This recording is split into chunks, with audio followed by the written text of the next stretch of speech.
एक ही उद्देश्य है कि कहीं ना कहीं आप इस तरह के प्रेम जाल में नहीं फंसिए। न फंसे हो तो आप सचेत हो जाइए, आप होशियार हो जाइए कि आपकी जान कम से कम बच जाए, आपकी जान इस तरह की प्रेम कहानी में न चली जाए। हम आज लेकर आए हैं एक सच्ची घटना पे आधारित प्रेम कहानी, जिसके पात्र होते हैं काजल और सोनू।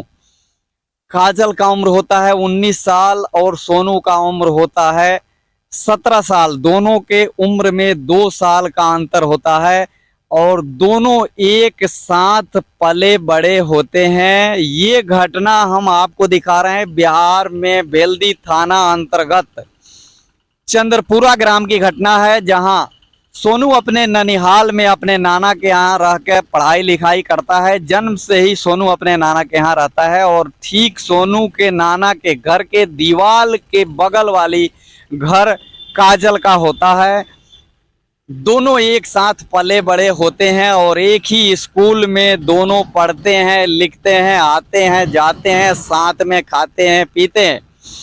इस तरह से समय गुजरते गुजरते गुजरते गुजरते जब दोनों जवानी के दहलीज पे पांव रखते हैं और उच्च शिक्षा स्तर पे जाते हैं, हाई स्कूल में पढ़ने के लिए जाते हैं, उस समय होता क्या है, जब वो स्कूल में पढ़ने के लिए जाते हैं, इस क्रम में, पढ़ाई के क्रम में दोनों को हंसी मजाक करते हुए और इस तरह से प्यार हो जाता है। इस प्यार में एक दिन सोनू क्या करता है कि काजल का मोबाइल नंबर ले लेता है और उस मोबाइल नंबर से सोनू प्रतिदिन रात दिन बातें करते हैं दोनों एक दूसरे से। इस बात करने के क्रम में दोनों का प्यार इस कदर हावी हो गया कि दोनों मिलने के लिए बेकरार हो जाते हैं। और इस बेकरारी में एक दिन ऐसा आता है, वो दिन होता है 14 अगस्त 2024 और 14 अगस्त 2024 को दोनों एक निर्णय ले लेते हैं कि हम आज नए जीवन का शुरुआत करेंगे, घर छोड़ देंगे। काजल और सोनू राय करते हैं कि आज रात में हम लोग घर छोड़ते हैं और एक नए जिंदगी का शुरुआत करेंगे, वहां प्रेम विवाह करेंगे और नया जीवन यापन चालू करेंगे। दोनों रात को निकल जाते हैं 11 बजे घर से और बगल के गांव में जाके एक नदी के किनारे रात भर रुकते हैं। जब सुबेरा होता है तो वो रोड पे निकलते हैं और रोड पे निकलते हैं तो एक लड़का और एक लड़की रोड पे सुनसान रास्ते पर अकेले चलते हैं। न उनके पास कोई बैग रहता है, न कोई थैला रहता है। और भेल्दी थाना पुलिस जब गश्त करके सुबह लौटती है थाना के तरफ तो उनका ध्यान एक लड़का और एक लड़की पे पड़ता है। वो दोनों को रोकते हैं और उनका शक होता है कि कहीं ना कहीं ये दोनों घर छोड़ के भाग रहे होते हैं। दोनों नौजवान हैं। पुलिस जाके तहकीकात करती है, दोनों को बुलाती है, पूछताछ करती है तो पता चलता है कि पुलिस का शक हकीकत में बदल जाता है और पुलिस दोनों को गाड़ी में बैठाती है और भेल्दी थाना लेकर जाती है। भेल्दी थाना में दोनों से पूछताछ होता है। इस क्रम में कन्फर्म हो जाता है कि दोनों घर छोड़ के भागे होते हैं। दोनों के गार्जियन को बुलाया जाता है और बुला के मुखिया सरपंच को बुला के सुलहनामा करके दोनों को अपने माँ बाप को दे दिया जाता है वापस।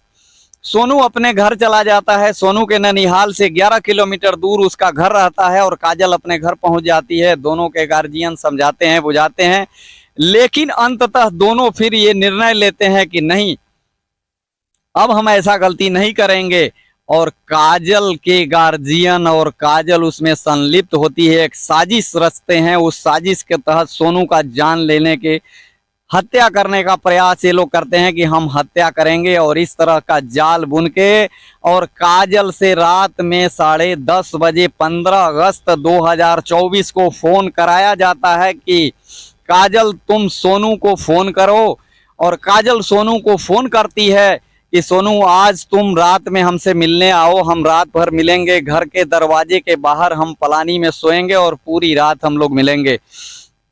इस साजिश के तहत सोनू इस साजिश को समझ नहीं पाता है और सोनू मिलने के लिए बेकरार रहता है और अपने घर से 11 किलोमीटर की दूरी पैदल चलकर तय करता है। और अंततः सोनू आ जाता है काजल के दरवाजे के पास और दरवाजे के पास आके वो कॉल करता है किसको, काजल को, और बोलता है कि काजल हम हाजिर हैं तुम्हारे दरवाजे पे। काजल बोलती है दरवाजे के बाहर क्यों खड़ा है, तू घर के अंदर आ जा।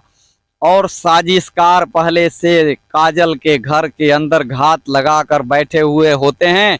जैसे ही सोनू काजल के घर में प्रवेश करता है, धावा बोलकर सभी लोग सोनू को पकड़ लेते हैं और उसका गला दबाकर, गला घोंटकर मार देते हैं। मार के और काजल के एक रूम में उसको बंद कर दिया जाता है। इस क्रम को, जो साजिश रचा जा रहा था, जो काजल फोन कर रही थी सोनू को, इसमें सोनू के मामी छत से सुनी थी इस आवाज को। वो अपने ससुर यानी सोनू के नाना को बताती है कि इस तरह से काजल फोन की है सोनू से मिलने के लिए, इन लोगों का कुछ प्रोग्राम गलत हम सुने हैं।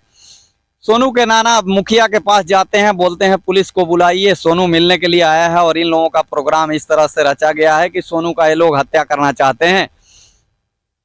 मुखिया जी फोन करते हैं भेल्दी थाना के थाना प्रभारी को और थाना प्रभारी आते हैं मौके बरदात पर और आके सोनू का 2 घर, काजल का 2 ही घर वो सर्च करते हैं और खाना पूर्ति करके वापस चले जाते हैं। 3 कमरा बाकी रह जाता है, उसी 3 कमरों में सोनू का लाश छिपाया हुआ होता है। अगर काश पुलिस तीनों कमरे की तलाशी लेती तो सोनू को जो छुपाया गया था, सोनू का जान नहीं जाता। ये कहना है किसका? सोनू के नाना का कहना है कि अगर पुलिस समय से आती और समय से पूरे घर को सर्च करती तो सोनू का, हमारे नाती का जान नहीं जाता।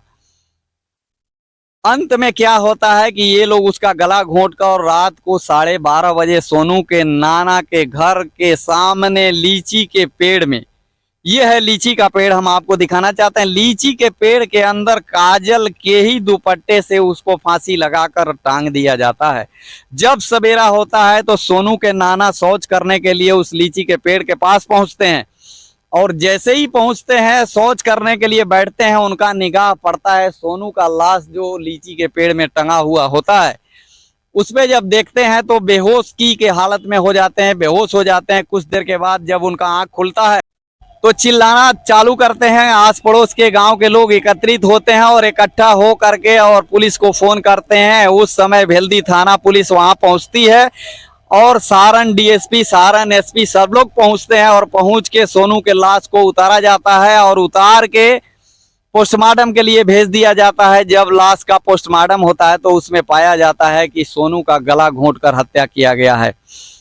इस साजिश में जो लोग शामिल थे उन सभी लोगों को पुलिस गिरफ्तार करती है और आज इस साजिश के साजिशकार नंबर 1 जो काजल होती है, जिसके तहत सोनू की हत्या बुलाकर की जाती है। सोनू तो चला ही गया बेचारा, लेकिन इसमें इस साजिश में जो मुख्य किरदार निभाने वाली काजल है। काजल, उसकी माँ, उसके पिताजी और उसके जो अन्य लोग रहते हैं, रिश्तेदार रहते हैं, वो सब लोग आज जेल की चक्की पीस रहे होते हैं। आज सब लोग जेल के अंदर होते हैं, हत्या के साजिश में सब लोग अंदर होते हैं। तो दोस्तों, इस कहानी के पीछे मेरा एक ही उद्देश्य है कि आप कहीं ना कहीं इस तरह के प्रेम जाल में न फंसें। कहीं ना कहीं आपकी भी जान इस तरह की प्रेम लीला में जा सकती है। आप होशियार हो जाइए, आप सतर्क हो जाइए। हम आपको सतर्क करना चाहते हैं कि इस तरह के प्रेम जाल में आप न फंसें जिसमें आपके जान को खतरा है।